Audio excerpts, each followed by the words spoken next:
कृष्ण और राधा की प्रेम कहानी भारतीय पौराणिक कथाओं में एक अमर प्रेम कथा है। यह कहानी केवल प्रेम की नहीं बल्कि भक्ति, समर्पण और आत्मा की अनंत यात्रा का प्रतीक भी है। राधा और कृष्ण का प्रेम सांसारिक प्रेम से कहीं आगे है। यह एक ऐसा दिव्य प्रेम है फ्रेंड्स, यह एक ऐसा दिव्य प्रेम है जो आत्मा की गहराइयों से जुड़ा हुआ है। कृष्ण का जन्म मथुरा में हुआ था और वे अपने बाल्यकाल का अधिकांश समय वृंदावन में बिताते थे। राधा जो एक गोपी थी यहीं रहते थे। कृष्ण और राधा के बीच का प्रेम संबंध बचपन से ही विकसित हुआ। यह प्रेम किसी साधारण प्रेम की तरह नहीं था, बल्कि यह तो दो आत्माओं का मिलन था। भगवान श्री कृष्ण का जन्म मथुरा के कारागार में हुआ था, लेकिन उनका बाल्यकाल गोकुल और वृंदावन की धरती पर बीता। वहीं राधा का जन्म बरसाना में हुआ था। कहाँ? बरसाना में। जब कृष्ण गोकुल आए तब वे छोटे बालक थे और अपनी बाल लीला के माध्यम से सबका दिल जीत रहे थे।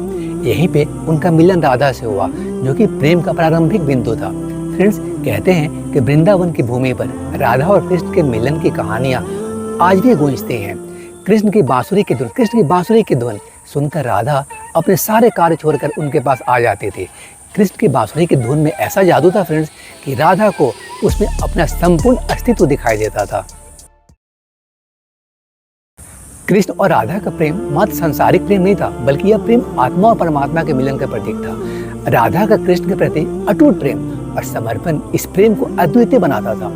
राधा कृष्ण की आत्मा का अंश माने जाती है और दोनों का प्रेम एक दूसरे के बिना अधूरा माना जाता है। यह प्रेम इतना पवित्र था फ्रेंड्स, यह किसी भी सांसारिक बंधन से मुक्त था। राधा और कृष्ण की प्रेम कथा में रासलीला का विशेष स्थान है। वृंदावन की भूमि में जब कृष्ण ने गोपियों के साथ रास रचाया, तब वह रासलीला सिर्फ नृत्य नहीं था, बल्कि यह कृष्ण और राधा के प्रेम की दिव्यता का अभिव्यक्ति था। इसमें कृष्ण ने सभी गोपियों के साथ नृत्य किया, लेकिन उनके हृदय में स्थान सिर्फ राधा का ही था। यह दर्शाता है फ्रेंड्स कि प्रेम में कोई भेदभाव या द्वंद्व नहीं होता। प्रेम तो मात्र समर्पण और श्रद्धा का दूसरा नाम है। राधा और कृष्ण का प्रेम स्थल ब्रजभूमि वृंदावन वह पवित्र स्थान है जहाँ राधा और कृष्ण की प्रेम कहानी का आरंभ हुआ। यह भूमि कृष्ण और राधा की लीला स्थली है। वृंदावन की हर गली, हर कूचा उनकी प्रेम कहानियों से गूंजता है। यहाँ की यमुना नदी, यहाँ के वृक्ष, यहाँ की मिट्टी, सब कुछ कृष्ण और राधा की प्रेम लीला का साक्षी है। वृंदावन के कूंज गलियों में कृष्ण अपनी बांसुरी से राधा का मन मोह लेते थे। राधा के प्रेम में कृष्ण इतने डूबे थे फ्रेंड्स कि वे अपने ईश्वर को ईश्वर है उसको भूल कर भी उनके साथ साधारण मानव की तरह व्यवहार करते थे। राधा के बिना कृष्ण अधूरे थे और राधा के जीवन का हर पल केवल कृष्ण के लिए समर्पित था। कृष्ण और राधा की प्रेम कहानी ने यह सिखाया कि प्रेम केवल शारीरिक और मानसिक आकर्षण का नाम थोड़ी न है, बल्कि यह आत्मा का मिलन है। यह प्रेम समर्पण, त्याग और भक्ति का प्रतीक है। राधा का प्रेम कृष्ण के प्रति उस निश्चलता का प्रतीक था जो हर सांस में केवल अपने प्रिय का स्मरण करता है। यह प्रेम सभी भौतिक सुखों और माया मोह से परे है। राधा और कृष्ण का प्रेम जितना पवित्र और दिव्य था, उतना ही दर्द भरा भी था। कृष्ण के मथुरा जाने के बाद राधा और गोपियों के जीवन में विरह का दौर आया। यह विरह प्रेम की उस गहराई को दर्शाता है जिसमें प्रेमी और प्रेमिका एक दूसरे से दूर होकर भी एक दूसरे के दिल में बसे रहते हैं। फ्रेंड्स, कृष्ण और राधा के प्रेम में विरह का भी एक महत्वपूर्ण स्थान था। जब कृष्ण मथुरा लौट गए तब राधा और कृष्ण के बीच की जो दूरी थी वो भौतिक रूप से बढ़ तो गई थी, लेकिन उनके प्रेम का बंधन और मजबूत हो गया था।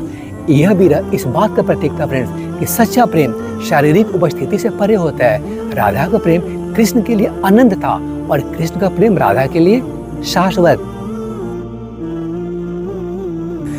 कृष्ण और राधा की प्रेम कहानी हमें यह सिखाती है कि सच्चा प्रेम वह है जो बिना किसी स्वार्थ के, बिना किसी शर्त के होता है। यह प्रेम आत्मा का प्रेम है जो शरीर की सीमाओं से परे है। यह प्रेम भक्त और भगवान के बीच के प्रेम का प्रतीक है, जहाँ भक्ति ही प्रेम का सर्वोच्च रूप बन जाता है। फ्रेंड्स, कृष्ण और राधा की प्रेम कहानी हमें सिखाती है कि प्रेम केवल प्राप्ति का नहीं बल्कि देने का नाम है। यह प्रेम संसार के सभी बंधनों से मुक्त है और आत्मा के परमात्मा से मिलन का प्रतीक है। फ्रेंड्स, कृष्ण और राधा का प्रेम इस बात का भी प्रमाण है कि प्रेम में भौतिक सीमाओं का कोई स्थान नहीं है। यह प्रेम एक ऐसी भावना है फ्रेंड्स जो आत्मा को ईश्वर से जोड़ता है और उस प्रेम में कोई भी भौतिक सीमा नहीं होती और ये प्रेम मनुष्य को उसकी दिव्यता का अनुभव कराता है। फ्रेंड्स, कृष्ण और राधा के प्रति प्रेम यह सिखाता है कि प्रेम में सच्चाई, समर्पण और भक्ति सबसे महत्वपूर्ण होते हैं। कृष्ण और राधा की प्रेम कहानी केवल एक प्रेम कथा नहीं है, बल्कि यह एक दिव्य संदेश है जो प्रेम, समर्पण और भक्ति की गहराई को समझाता है। यह कहानी यह बताती है कि प्रेम में शक्ति होती है जो हमें आत्मा और परमात्मा से जोड़ सकती है। राधा और कृष्ण की प्रेम कथा इस बात का प्रतीक है फ्रेंड्स कि सच्चा प्रेम कभी समाप्त नहीं होता, वह अनंत होता है। उनका प्रेम आज भी जीवित है और सदियों से लोगों के दिलों में बसा हुआ है और बसा रहेगा। यह प्रेम हमें यह सिखाता है फ्रेंड्स कि प्रेम ही जीवन का सबसे सुंदर और पवित्र रूप है। फ्रेंड्स, कहते हैं कि कृष्ण राधा का प्रेम लौकिक प्रेम के सभी बंधनों से परे था। यह प्रेम सांसारिक मोह माया और इच्छाओं से परे था। फ्रेंड्स, राधा का प्रेम इस बात का प्रतीक है कि जब प्रेम पूरी तरह से निस्वार्थ होता है तो वह प्रेम आध्यात्मिक हो जाता है। राधा ने कभी कृष्ण से किसी चीज की मांग नहीं की, वे बस उनके साथ ही तो रहना चाहते थे, अपने हृदय में बसाना चाहते थे। आप देख रहे थे मेरे YouTube चैनल तारा रानी प्रोडक्शंस का धार्मिक मंच तारा तत्व। Stay connected to this channel friends for more religious and spiritual videos like this other than latest news updates. Thank you.